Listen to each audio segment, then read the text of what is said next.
Mga kababayan, meron na po nag-file ng impeachment complaint laban po kay Vice President Sara Duterte at ito ang grupong Makabayan Black Coalition. Ito yung mga kapanalig po ng mga NPA. So, kasama po ni Leila de Lima, yung Makabayan Black Coalition para magsampa ng impeachment. Ang tanong na lang dito ay kung ito ay lulusot ba or ito ay magtutuloy-tuloy hanggang sa Senado. Tandaan po natin, pagdating po sa House of Representatives, numbers game po yan. So, the more naman makukuha silang boto para ituloy yung impeachment complaint, yan po ay magtutuloy-tuloy. Pero pagdating po sa Senado, doon medyo magkakaroon sila ng problema dahil alam naman po natin, sa Senado po masasabi nating independent sila at meron pang makukuhang suporta si Vice President Sara Duterte, kaya medyo malabo po pagdating sa Senado. Kaya po panoorin po natin itong balitan po at himayin natin kung ano yung mga basihan nila kung bakit sila nag-file ng impeachment kay Vice President Sara Duterte. Pero syempre, bago ang lahat, kung hindi ka pa nakasubscribe sa Makapili TV, baka pwede naman pong pakipindot po muna yung subscribe button at the same time, like na rin po ng video. Wala naman pong bayad dyan, kaya pindot na. So ito, panoorin po natin itong balitan to. Magandang gabi, Dante. Anong grounds ba o basihan ng mga complainant para mapaalis sa pwesto ang pangalawang Pangulo? Magandang gabi, June. Pasado nga alas 2 ngayong hapon ay dumating dito sa House of Representatives, partikular sa tanggapan ng Secretary General ng Mababang Kapulungan ng Kongreso, ang isang grupo na binubuo ng 17 individual na naghain ng impeachment complaint laban kay Vice President Sara Duterte. Subalit, June, ay naghintay ang mga ito ng mahigit isang oras bago formal na tanggapin. Nakita nyo ba si Shaggy? Ayun si Shaggy. Yung sa gilid lang yung buhok. So, kung maaalala nyo, itong kongresistang ito, kauupo lang ito. Ito yung nagmagaling doon nung panahong pumunta si Pangulong Duterte sa Quadcom.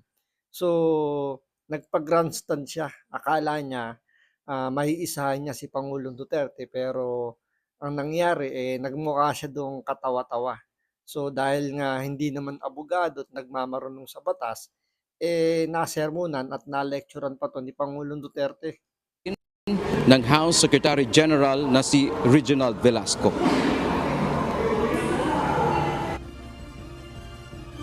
The Office of the Secretary General received an impeachment complaint against Vice President Sara Duterte filed by civil society groups. Kaliwa. The House of Representatives. Medyo nakakapagtaka lang dito, bakit nandito si Leila de Lima sa grupo nitong ng Makabayan Black Coalition. Tandaan po natin, itong Makabayan Black Coalition na to, ito ay mga supporter po ng mga NPA. At itong si Leila de Lima, kasama to sa mga dilawan. So mukhang may nakikita tayong teorya rito na mukhang totoo yung mga sinasabi nila tungkol dito sa dalawang grupong ito. Pero tuloy muna natin. Is constitutionally mandated to act on any impeachment complaint filed in accordance. At napansin ko rin pala, nandito rin pala yung pari na na self-proclaim addict. So hindi po tayo nag-aakusa, siya mismo umamin na siya ay gumagamit po ng illegal na droga bago man siya pumunta or bago siya maging pare. With the 1987 Philippine Constitution. Ang reklamo ay inendorso ng Akbayan Party List. Dumating din kanina si dating Senador Leila de Lima sa tanggapan ng Secretary General ng Kamara kasabay ng paghahain ng complaint for impeachment. Nang tanungin natin, June, kung bakit sumama siya, ito ang naging tugon ng dating mambabatas.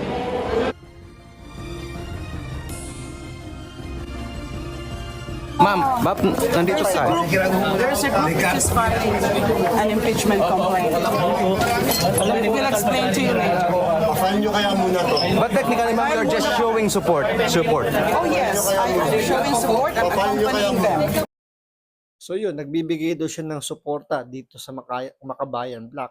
So mukhang totoo po yung teorya na ang mga dilawan at ang mga NPA supporter or sympathizer ay talagang may alyansa. So kung tatandaan po ninyo, nung panahon ng ni Apo Lakay, 'di ba pinaghuli nga nila yung mga NPA supporter, mga sympathizer. Pero nung mapalitan na si President Marcos Sr. at si Cory Aquino na yung naupo bilang presidente, 'di ba pinalaya niya yung mga NPA supporter at mga member. Kaya nga sunod-sunod yung kudeta dahil hindi nga matanggap ng armed forces, yung mga sundalo po natin na yung mga pumapatay sa kanila na mga NPA ay biglang pinalaya ni Cory Aquino. So doon pa lang makikita nyo na yung ugnayan ng dalawa. So mas pinagtibay dito dahil nga magkasama or nagtutulungan talaga itong mga dilawan at itong mga NPA sympathizer. Alright. Thank you, ma'am. I'm accompanying them because I believe in their cause. Yes, ma'am. Sinusuportahan ko. Dagdag pa ni De Lima, siya rin ang spokesperson ng mga complainant at sinabi nitong kompleto ang nilalaman ng kaso. 5 grounds ang kanilang binanggit June tulad ng culpable violation of the Constitution, graft and corruption, bribery, betrayal of public trust, and other high crimes. Ang wala lang sa ground ng impeachment complaint ay ang treason. So base dun sa mga sinabing mga grounds for impeachment, mukhang malabnaw. Para po sa akin medyo malabnaw. So mukhang talaga nagre-reflect yung ginagawa nila sa kanilang kapasidad. Tandaan nyo, nung si Laila de Lima ay chairperson pa ng CHR, wala siyang napatunayan tungkol sa Davao Death Squad. Hanggang sa naging DOJ secretary siya at naging senador, wala siyang nakuhang kahit anong report na mag-uugnay kay Pangulong Duterte at doon sa Davao Death Squad na sinasabi niya. Kaya nga 'di ba nasabihan ito ni Senator Jinggoy Estrada na incompetent. So kung siya ang spokesperson nitong Makabayan Black na nag-file ng impeachment complaint labang kay Vice President Sara Duterte, mukhang medyo nahihinaan tayo dahil do sa pagiging incompetent niya bilang chairperson nga ng CHR, ng pagiging DOJ secretary, tapos siya pa ngayon yung parang nagiging guide kung paano tatakbo yung impeachment. Mukhang malabo talagang lumusot dahil yung mga ipinail nilang mga grounds hindi pa napatutunayan yan dahil yan sinasala pa, number 1 ng COA. So ombudsman hindi lulusot. Nagsalita na si Ombudsman Commissioner na wala naman daw paglabag na ginawa si Vice President Sara Duterte. So medyo mahinang nila lang yung hahawak, kaya mahina yung kaso o mahina yung grounds na ginamit nila para sa impeachment. The complaint is duly verified by all the complainants and naka-indicate on what exactly they are attesting to in accordance with the rules of impeachment of the House of Representatives. Samantala, June, naniniwala ang ilang kongresista na hindi direktiba o mandato ang mensahe ni Pangulong Ferdinand Marcos Jr. na huwag sampahan ng impeachment case si Vice President Sara Duterte. Ayon kay One Rider Party List Representative Ramon Rodrigo Gutierrez, magkaiba ang executive branch ng pamahalaan sa pangunguna ng Pangulo at sila naman ay nasa legislative branch. I really don't think that is an order po, no? Because that's a different jurisdiction naman ng powers natin. Para kay Gutierrez, bilang payo ang sinabi ng Pangulo. Samantala si Lanao del Sur, 1st District Representative Zia Alonto Adyong naman ay sinabing guidance lang ang mensahe ni PBBM. Tingin ko hindi guidance or payo yung ibinigay ni BBM. na huwag sampahan ng impeachment si Vice President Sara Duterte. Ang sa palagay ko diyan, naghuhugas kamay para hindi siya masisi. Kaya nga kung isipin mo, may mga kaalyado itong si BBM na pagdating sa impeachment, medyo humihiwalay. Hindi sila nakikisawsaw dahil alam niyo na, magde-election na. So, kailangan nila ng boto. Kung kakantiin nila si Vice President Sara Duterte, pwedeng malagay sila sa alanganin at hindi sila makabalik sa pwesto nila bilang mga kongresista. Hindi yun directive, no? It's an appeal actually, if you look at it. Binibigyan naming respeto and syempre mag-wait talaga yon pag dumating ang panahon na may mag-file ng impeachment complaint. Pero nilinaw ni na Representatives Gutierrez, Adyong at Zamora na hindi sila nakatanggap ng personal na mensahe ng Presidente. Samantala, June, sa panayam kanina kay House Secretary General Reginald Velasco, sinabi nito kukulangin na sila ng panahon para aksyonan ang impeachment complaint kahit inihain ito ngayong araw. We have 10 days to act on it. 10 session days. So pag pinail ngayon, kulang na. Kasi bali 9 session days na lang eh.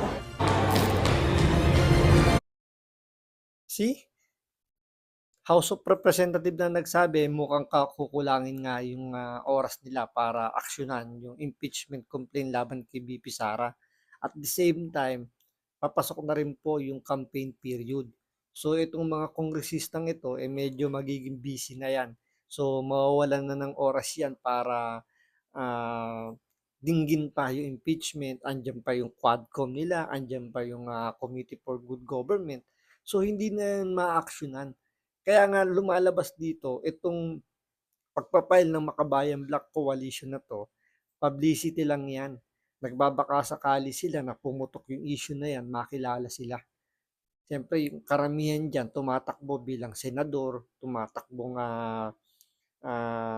representative ng party list. So, kailangan nilang mag-ingay.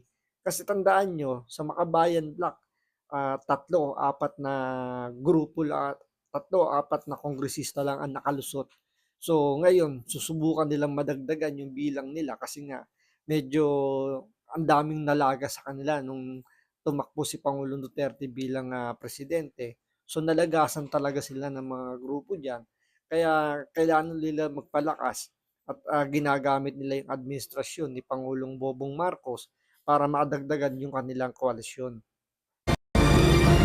Nitong Disyembre ay magbe-break na ang Kamara at muling babalik sesyon o mag-resume sa ikalawang linggo na ng January 2025. Bahagi ng proseso matapos mahihain ang impeachment complaint ay titingnan kung sufficient in form and substance o may nasunod ba lahat ng hinihingi para umusad ito at idadaan din sa Committee on Justice bago pagbotohan para maiakyat sa Senado. Yan ang medyo matagal yung Committee on Justice. Kasi they will determine if it's compliant with form and... Tapos ganito pa magsalita yung Secretary General nila, nakala mo si Kuya Philip Cesar, talagang matatagalan pa para dinggin yung impeachment complaint. Parang nakainom pa yata itong si Secretary General at mukhang natatraffic pa yung mga sasabihin niya. So, magkakaroon talaga ng cause of delay. So, mababalahaw lang yung impeachment complaint. Masasayang lang. Kumbaga sa, sa nakaraang eleksyon ng 8 Diretso, mukhang mapupunta rin po sa Inidoro yung kanilang impeachment complaint laban kay BP Sara. substance. June, nakita natin kabilang sa mga complainant kanina doon sa 17 naghain ng impeachment case kay VP Duterte ay si dating Secretary Ging Deles, si former Magdalo Representative Gary Alejano at mayroon ding si Francisco de los Santos. Ito yung uncle ng isang teenager na napatay sa war on drugs na si Kian de los Santos. At doon sa mga ground na binanggit natin kanina June ng mga complainant ay kabilang na dyan yung misused o hindi tamang paggamit at bigo umanong pag-account ng confidential fund, Intel Fund ng Office of the Vice President. Gayon din yung mga ginawang pagbabanta ni VP Duterte sa kanyang mga press con noong nakarang Oktubre at ang pinakahuli ay nitong Nobyembre kung saan kasama na nga dyan si Pangulong Ferdinand Marcos Jr. at kabilang pa dito sa ground na kanilang binanggit ay itong pagtanggap umano ng malaking halaga ng pera ni VP Duterte mula sa mga kilalang drugs personalities na dito sa ating bansa. Yan man ating update mula dito sa House of Representatives. Balik sa iyo, June. Sinasabi mo nga kanina, Dante, So, yun po, tingnan na lang po natin kung talagang lulusot pa itong impeachment complaint. So, kung sa numbers game, medyo makakakuha sila ng numbers. Yun nga lang, dahil nga sa yung timing ng pagsasampa nila, kumbaga masasagasaan yung campaign period ng mga kongresista. Siyempre, karamihan dyan, nagnanais na makabalik sa pwesto nila dahil sayang nga naman yung makukuha nilang bonus at mga project na ibibigay ni Speaker Romualdez dahil sa matinding pagsisipsip nila, sayang nga naman, di ba? So, pipilitin talaga nilang mangampanya ng todo. Pero ang nakikita po natin diyan dahil sa ang ginagamit nilang stepping stone ay si VP Sara, mukhang mahihirapan silang makabalik sa pwesto dahil marami na po ang nagigising na ang mga mambabatas natin talagang todo-todo ang pagsipsip sa kanilang puon to the point na talagang kahit baliin nila yung kanilang dignidad, gagawin para lang mapasaya nila si Tambaluslos. So maraming salamat sa panonood. Ingat po kayo lagi. God bless.